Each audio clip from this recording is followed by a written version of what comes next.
बाढ़ और बारिश के बाद अब दिल्ली में बीमारियों का खतरा बढ़ गया है।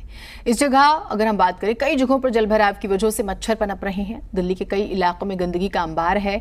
श्यामा प्रसाद मुखर्जी मार्ग पर पीडब्ल्यूडी की ओर से सेंट्रल वर्ल्ड में सौंदर्यीकरण को लेकर बड़े बड़े गमले लगाए गए थे, लेकिन अब उन गमलों में बरसात का पानी भरा हुआ है, जिसकी वजह से डेंगू मलेरिया का खतरा बढ़ रहा है। लोग कहते हैं कि पानी भरने की वजह से काफी मच्छर पैदा हो रहे हैं।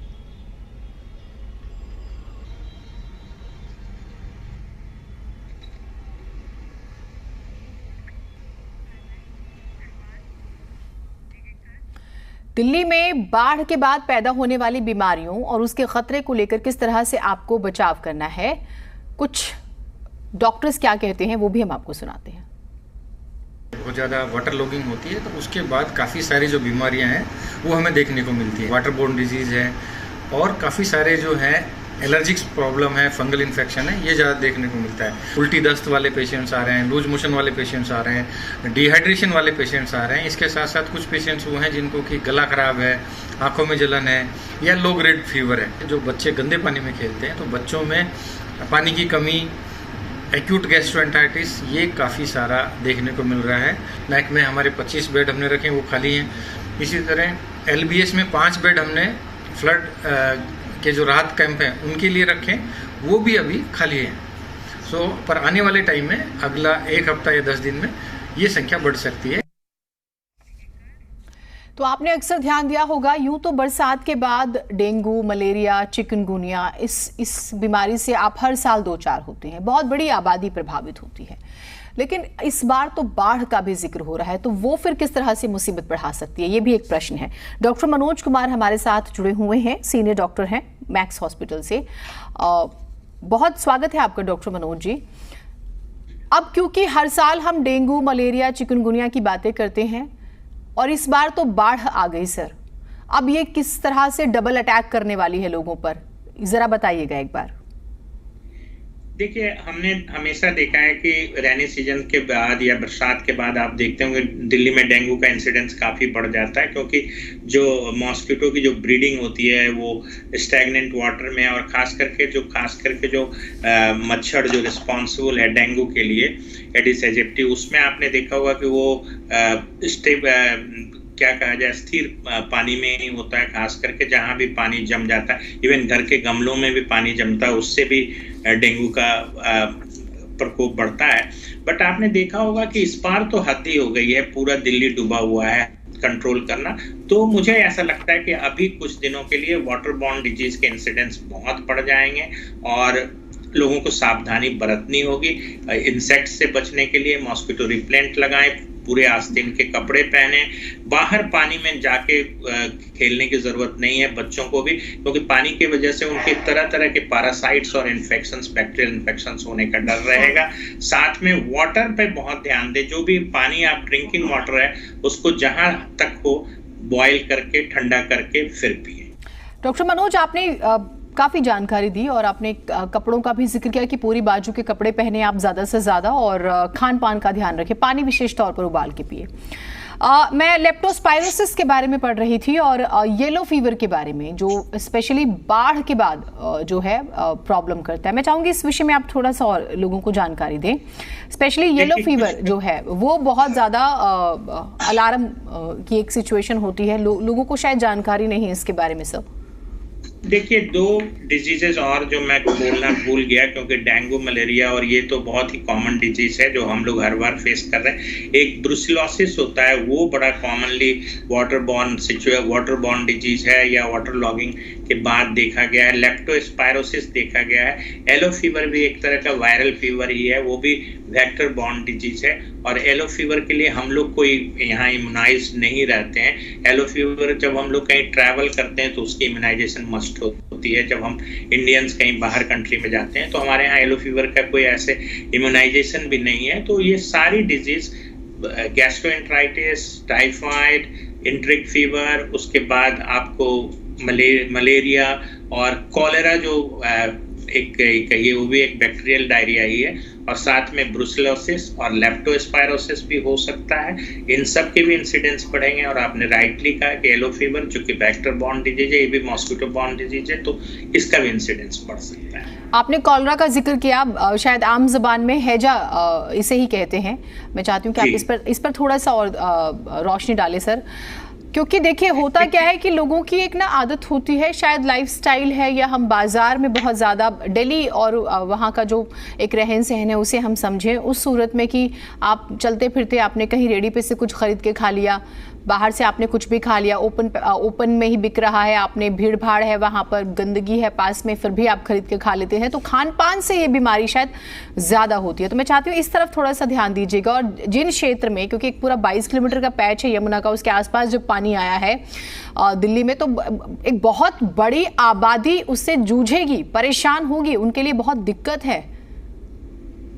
जी बिल्कुल, आपने सही कहा कि water borne and food borne disease है कोलेरा बैसिलाई जो है वो एक्चुअली क्या होता है कि बरसात में हॉट और ह्यूमिड होने की वजह से बैक्टीरियल प्रोलिफरेशन बहुत फास्ट होता है। आप देखिए वही चीज अगर आप बाहर की कुछ खाते हैं ठंडे मौसम में तो उस समय इतना ज्यादा रिस्क नहीं रहता, बट खास करके बरसात में और गर्मियों में क्या होता है कि आप अगर सड़क से कॉन्टेमिनेटेड फूड खा लेते हैं तो इसका काफी असर पड़ता है, क्योंकि कॉलोनी जो होती है, बैक्टीरियल कॉलोनी जो होती है वो बहुत ज्यादा होती है उस फूड में, और ये तुरंत ही पैथोजेनिक हो जाता है या बीमारी प्रोड्यूस कर देता है।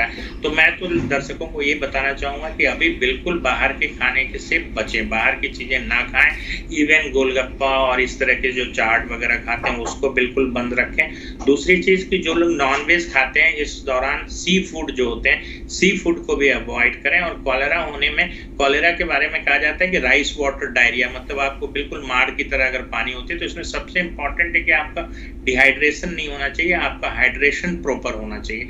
तो ORS वगैरह तुरंत दें, और जैसे भी आपको लगे कि पेशेंट डिहाइड्रेट हो रहा है, पानी की कमी हो रही है, नियरेस्ट अस्पताल में ले जाएं, वहां पे IV इंट्रावेनस फ्लूइड देके उसको ठीक किया जा सकता है। बैक्टीरियल इन्फेक्शन है इसलिए एंटीबायोटिक्स भी इसमें कामयाब होती है, बट बचाव ही सबसे इम्पॉर्टेंट स्टेप होता है किसी डिजीज को रोकने के लिए। और प्रिवेंशन के लिए यही है कि बॉइल्ड किया हुआ पानी पिएं, उसको ठंडा करके छान के बॉइल किया हुआ पानी पिएं, बाहर की चीजों का बिल्कुल सेवन न करें, घर में ताजा मतलब रेडीमेड फूड पे ना जाएं, आप घर में बनाया हुआ फूड जो होता है वो सबसे बेहतर होता है। और बार बार फ्रेश जो है फूड तैयार करें और उसको खाएं, तो कॉलेरा से बचा जा सकता है। हैंड हाइजीन पे बड़ा ध्यान रखें, क्योंकि कॉलेरा जो है वो क्या होता है कि आपको ओरल फीकल रूट से जाता है, मतलब ओरल फीकल रूट मुंह और जो पखाना का रास्ता है, तो आपकी हाइजीन अगर ठीक रहेगी तो ये ट्रांसमिशन इसका रुक जाएगा। आपके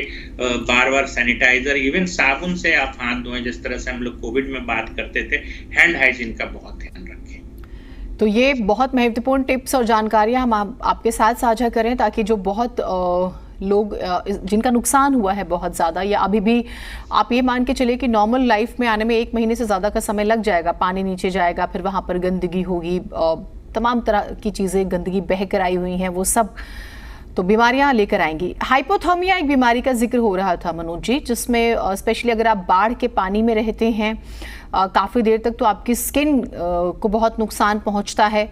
और हमने देखा कुछ लोगों ने तो इस बाढ़ के पानी में मस्ती, उन्हें लगा कि शायद स्विमिंग पूल है, कूद रहे हैं, नाच रहे हैं, गा रहे हैं, वहीं पर नहा रहे हैं, कुल्ला कर रहे हैं। तो इन्हें थोड़ा सा हम अवेयर करें कि भाई आप अपनी भी जिंदगी के साथ खिलवाड़ कर रहे हैं, और यदि आप बीमार होते हैं तो परिवार प्रभावित होता है, तो आप उनकी जिंदगी के साथ भी खिलवाड़ कर रहे हैं। जी बिल्कुल सही कहा आपने। ये जो पानी है ये तमाम तरह के नालाओं से, ड्रेनेज से मिक्स रहता है। बहुत सारे जो आप वेस्ट आप सड़कों पे डाले हुए हैं उससे मिक्स हो गया। इसकी कोलिफॉर्म काउंट्स बहुत हाई होती है। देखिए इवन लोग कहते हैं कि गंगा भी का जो पानी है वो पीने योग्य नहीं है। जो अभी अगर कहिए कि हरिद्वार के बाद जो पानी है उसमें कोलिफॉर्म काउंट इतना ज़्यादा होता है। तो ये बाढ़ का पानी है, इसमें तो आपको बिल्कुल नहीं जाना चाहिए। इसमें तमाम तरह के जो बैक्टीरियाज होते हैं, बहुत सारे पैरासाइट्स होते हैं, लीचेस होते हैं, इस तरह के जो पैरासाइट होते हैं आपकी स्किन को एलर्जी दे सकते हैं। स्किन में एक जो कहता है कि skin infection, eczematous infection of skin is very common, ये बरसात के पानी में भागदौड़ करने का। और बरसात का पानी तो नहाने योग्य होता ही नहीं है। जो इस तरह के जो वाटर लॉगिंग हुई है और जिस तरीके से यमुना का पानी ओवरफ्लो करके आया है, वो तमाम नालाओं के पानी को मिलाते हुए सड़कों पे पड़े हुए जितने कूड़े थे उसके जो हैं वेट एंड ड्राई दोनों तरह के कूड़े थे, वो सारी चीज़ों से मिक्स है। तो इसमें जो बैक्टीरियल काउंट्स हैं वो बहुत ज़्यादा है। प्लीज़ इस पानी से बचना है। इसमें आपको जाना भी नहीं है। अगर आपको कोई बहुत अर्जेंट वर्क नहीं है तो प्लीज़ इस पानी को क्रॉस ना करें। और अगर आप जाते भी हैं तो कोई अगर जहाँ पे काफ़ी ज़्यादा गहरा जल भरा हुआ है वहाँ पे अच्छा होगा कि आप बोट का इस्तेमाल करें। स्किन का कांटेक्ट, पैरों का कांटेक्ट इन पानी में न होने दें। और इसमें खेलने और नहाने की बात तो सोचनी ही नहीं चाहिए। अच्छा, अब मैं डाइट के पार्ट पर आऊंगी। डाइट का किस तरह से ध्यान रखें, और दोनों ही जो वेजिटेरियंस हैं उन लोगों के लिए भी और जो नॉन वेजिटेरियंस हैं उन लोगों के लिए भी सर बताइएगा। देखिए, मैंने पहले कहा कि जो फ्रेश कुक फूड है जो घर में है, आप इवन इंडियन फूड जो ट्रेडिशनल फूड है, चावल दाल खा रहे हैं बहुत अच्छी बात है, रोटी दाल खा रहे हैं, फ्रेश खाना बना के खाएं। प्रोटीन का इंटेक ठीक रखें, क्योंकि कोई भी इन्फेक्शंस जो है आपकी इम्यूनिटी पे डिपेंड करता है। अगर आपकी इम्यूनिटी कम है तो प्रोटीन जो है वो जो इम्यूनिटी को बढ़ाने वाली चीज़ है। तो जो वेजिटेरियंस हैं वो अगर देखिए अभी हरी पत्ती और सब्जियों का मिलना मुश्किल है। दूसरी चीज़ की कंटेमिनेटेड होने का बहुत डर रहता है। तो घर में जैसे सोयाबीन वगैरह है उसका इस्तेमाल करें, दालों का इस्तेमाल करें। और देखिए फिश वगैरह और सी फूड के लिए बरसात में हम लोग मना करते हैं। अगर आपको पोल्ट्री में अगर नॉन वेजिटेरियन है तो पोल्ट्री फ्रेश अगर आपको मिल जाए, चिकन मिल जाए तो उसका इस्तेमाल करें। साथ में अगर जो दवाइयों पे हैं, जैसे जो डायबिटिक हैं उनको बड़ा ध्यान रखना है कि उनका दवा ना छूटे। जो इंसुलिन पे हैं वो इंसुलिन लगाते रहें। इसी तरीके से हार्ट के मरीज अगर उनको फॉलोअप की ज़रूरत होती है, सांस फूलता है, कुछ होता है, तो उनको इमीडिएटली हॉस्पिटल भी जाना चाहिए। खाने में सबसे इम्पॉर्टेंट चीज़ है कि आप अपना संतुलित आहार करें। उसमें विटामिन्स हो, प्रोटीन हो, फैट हो। कार्बोहाइड्रेट तो हमारे इंडियन फूड्स में ऐसे ही ज़्यादा होता है, बट जो भी हो फ्रेश कुक्ड हो। और कोशिश करें कि अभी हरी पत्ती और सब्जियां जो बाजार में उपलब्ध होती हैं वो भी बड़ी पुरानी हो जाती हैं, कंटेमिनेटेड होती हैं या जल्दी खराब होती हैं। तो इस तरह से सोयाबीन एक अच्छा ऑप्शन है। और बाकी जो वेजिटेबल्स जो कम खराब होने वाले हैं, जिस तरीके से कद्दू वगैरह है, उसको इस्तेमाल करें। और सबसे इम्पॉर्टेंट है कि अगर आप नॉन वेजिटेरियन हैं तो बेस्ट है कि एग और चिकन पे फोकस रखें। अभी फिश और सी फूड्स को अवॉइड करें। डॉक्टर मनोज कुमार, बहुत शुक्रिया, आपने बेहद ही बारीकी से जानकारी दी। तो आप न सिर्फ पूरे कपड़े पहने इस मौसम में, बारिश के पानी से, बाढ़ के पानी में जाने से बचें, उबला हुआ खाना ज़्यादा से ज़्यादा खाएं, कम मसालों का इस्तेमाल करें और फ्रेश सब्जियां खाने की कोशिश करें, और बाहर रेडी पटरी से खरीद कर कुछ भी ना खाएं। अपने आप को भी बचाइए, अपने परिवार को भी।